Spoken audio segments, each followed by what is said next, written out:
جناب رسول اکرم صلی الله علیه وسلم در بالای ما امت 3 حق دارند.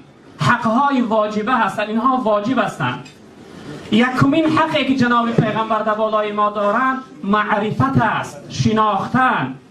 آیا ای شخصیتی که امروز خود امت محمد میگوی این محمد مصطفی صلی الله علیه وسلم چقدر میشناسی؟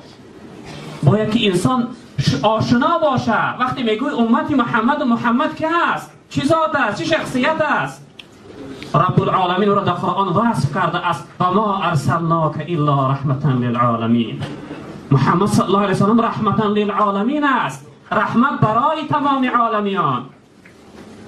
و رسول اکرم صلی الله علیه و سلم صاحب اخلاق بزرگ، رب العالمین او را وصف کرد که و انک لعلی خلق عظیم. ای محمد تو دارای اخلاق بزرگی هستی. صادق الامین، اسلام حضرت هم گفتن جناب پیغمبر صادق الامین بودن. ما و شما هم برادران عزیز ابتدا باید جناب پیغمبر به خوبی بشناسیم که چه شخصیت بود، چه اخلاق داشت. و ما باید خود را با جناب پیغمبر در ادب و اخلاق، در کردار و رفتار مانند کنیم. خداوند در قرآن برای ما میفرماید که لقد کان لکم فی رسول الله اسوة حسنه. برای شما ای امت در رسول الله صلی الله علیه وسلم یک نمونه و عبرتگاه خوبی هست. شما خودتون به هر غربی ها مانند نکنید. امروز بسیار جوان ها رو میبینیم نیمی سر تراشیدگی، یعنی ازار باریک در بدن چسبیدگی. برای چی میپرسی برای چی خطایی صورت کرده؟ میگه این ماده هست، یعنی که این نمونه هست. باید مانندگاهی تو جناب پیغمبر محمد مصطفی هست. شاخه از شاخزار مصطفی، گل شو از باغ و بهار مصطفی.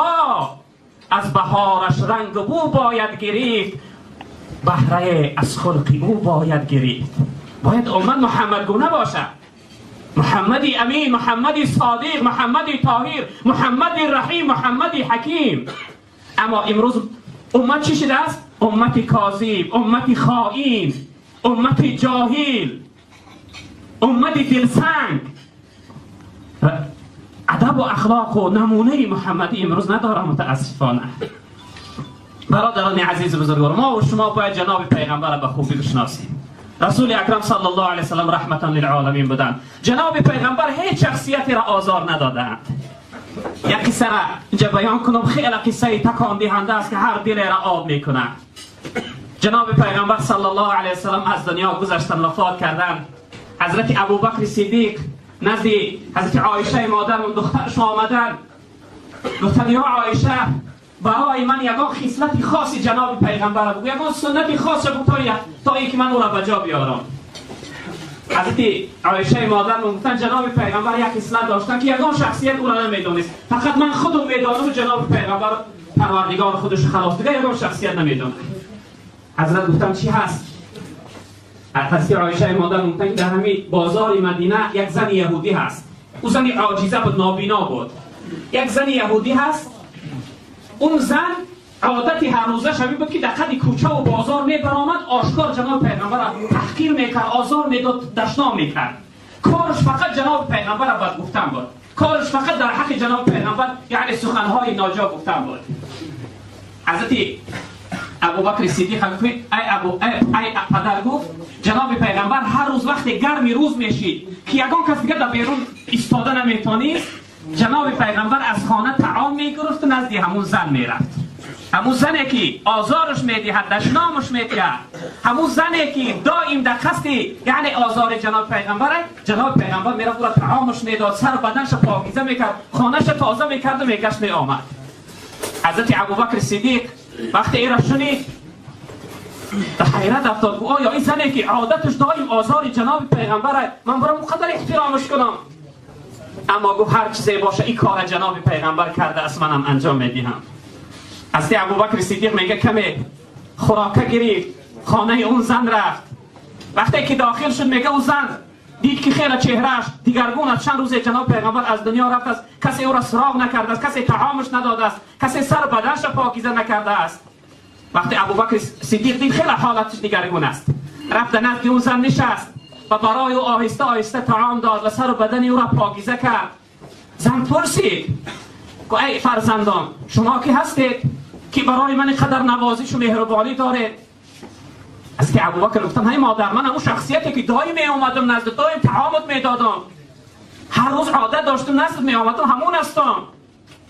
بگه ای زن گفت قسم به عظمت جلال الله تو نیستی، تو اوشیده نمی توانی. وای بوی دیگر داشت، وای ادب و اخلاق و نوازش دیگر داشت. وقتی که وای نزد من می آمد، من بهتر از مادری خودش نوازش میکرد. وقتی وای به من نزدیک میشد، دماغم از بوی او معطر میشد. والله تو نیستی. ابوبکر صدیق گریان شد و فریاد کرد، با آوازی بلند گریه کرد. زن گفت چی گریه میکنی؟ گفت آیا میدانی او شخصیت کی بود؟ گفت کی بود او شخصیت؟ گفت محمد رسول الله بود. این زن گفت همون محمده که من اونقدر آزارش میدم، اونقدر دشنامش میکنم، در فکری آزاری او هستم، از پی آزار هستم، همون محمد؟ گفت همون محمد بود. این زن میگه به آوازی بلند فریاد کرد و گریه کرد. گفت ای کاش که من این را در حیاتش میدانستم و او ایمان می آوردم و از این قدر آزارم از او بخشش میپرسیدم. ببینید جناب پیغمبر صلی الله علیه و سلم چه اخلاق داشتن. حتی به دشمن و شخصیتی که در قصد آزارش از دوستی میکرد. برادر عزیز بزرگوار، برای چی که امروز از دست ما مردم همه در داد و بیداد هستند؟ برای چی که ما امروز مسلمان و مسلمان زاده در حق خیانت و بد گفتن و در حق بد نیتی همدیگر هستیم؟ ما و شما باید که یک نمونه محمد گونه باشیم. ما و شما باید از جناب پیغمبر عبرت گرفته باشیم. چنانکه که اسلام حضرت گفتن باید که از ادب و اخلاق ما این مردم اسلام با جان و دل قبول کنند. اما از بد اخلاقی ما، از ناخوبی و بدرفتاری ما امروز جمعیت از اسلام نفرت دارند. در چهره بد ما اسلام میبینند، چون که اسلام خودش نور است. اما اینها اسلام در چهره ناپاک و بد ما میبینند، میدانند، فکر میکنند شاید اسلامش ای باشه.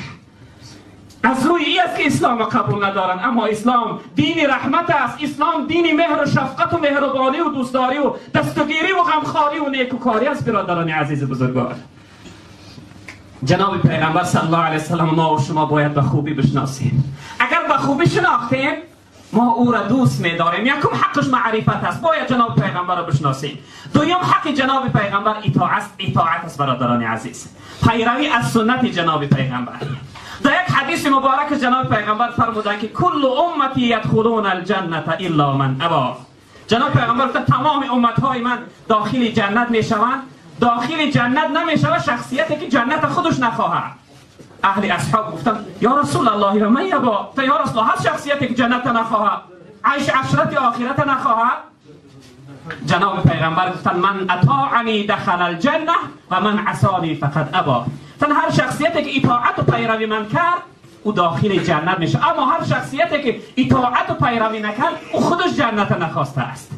برادر عزیز و بزرگوار، امروزه که ما اطاعت از سنت جناب پیغمبر نداریم، پیروی از سنت جناب پیغمبر نداریم، دلالت این میکنه که ما جنت نمیخواهیم، ما عیش عشرت آخرت نمیخواهیم، ما بخت و سعادت دنیا و آخرت نمیخواهیم. همین دلالت دارد برادران عزیز. باید که ما و شما اطاعتگر باشیم. اطاعت جناب پیغمبر واجب است. یهودی ها هم گفتن که گفتن ای محمد، عبادت ما نسبت به عبادت های تو زیادتر است. ما غیر از نان جوی دیگر چیز نمیخوریم. ما در یک روز 50 وقت نماز میخونیم، تو 5 وقت نماز آورده ای. ما از تو در زیادتر خدا را دوست میداریم. رب العالمین جواب اونها را گردان. قل ای محمد صلی الله علیه و سلم، گو برای اینها بگو که قل ان کنتم تحبون الله فاتبعونی یحببکم الله و یغفر لكم ذنوبکم. و ای محمد، این مشرک ها را، این یهودی ها را بگو که اگر دعوای محبت و دوستداری خدا دارند، تو را پیروی کنند. محبت و دوستداری خدا در اطاعت و پیروی تو هست. تو را اطاعت کنند، بعد از اون خداوند اینها را در دوستداری قبول میکنه و گناهاشون نمیبخشه.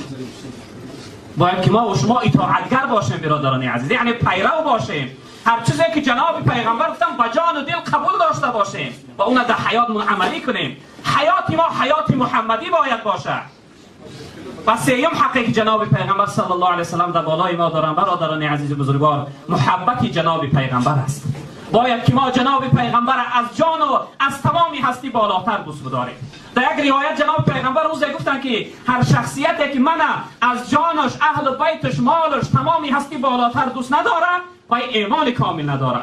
از عمر اونجا حاضر بودن، گفتن یا رسول الله والله که قسم به نام الله از همه زیادتر دوستت میدارم غیر از جان خودم. جان خود من زیادتر دوست میدارم. لا یا عمر. جناب پیغمبر گفتن نه عمر، ایمان کامل نیست. تا از جانت زیادتر دوستم نداری ایمانت به کمال نمیرسه. حضرت عمر گفتن که والله، گفتن قسم به نام الله یا رسول الله، اکنون من تو را از جانم زیادتر دوست داشتم. بعد از اون جناب پیامبر گفتن ای عمر، نوع ایمانی تو به کمال رسید، نوع ایمانی تو به بودی رسید. هر شخصیتی که جناب پیغمبر از جانش بالاتر زیادتر دوست نداره و ایمانی کامل نداره. برادران عزیز، دوست داشتن در گفتن نیست که من جناب پیغمبر رو دوست می‌دارم، یا که تاریخ حیاتش خوندی آبی دیده برز، این نشانه دوستداری نیست. جناب پیغمبر گفتن که من احیا سنتی فقط احبنی، هر شخصیتی که یک سنتی من زنده کرد او من دوست داشته است. و من احبنی کان معی فی الجنه، هر شخصیتی که من دوست داشت خوشا به حالش که همراهی من در جنت است. نمیخواهی که در آغوش جناب پیغمبر، در کنار جناب پیغمبر در جنت باشی. اگر بخواهی برادر عزیز دشوار مشکل نیست. امروز اطاعت کن، امروز سنت زنده کن، امروز جناب پیغمبر دوست بدار، در آخرت همراهیش هستی.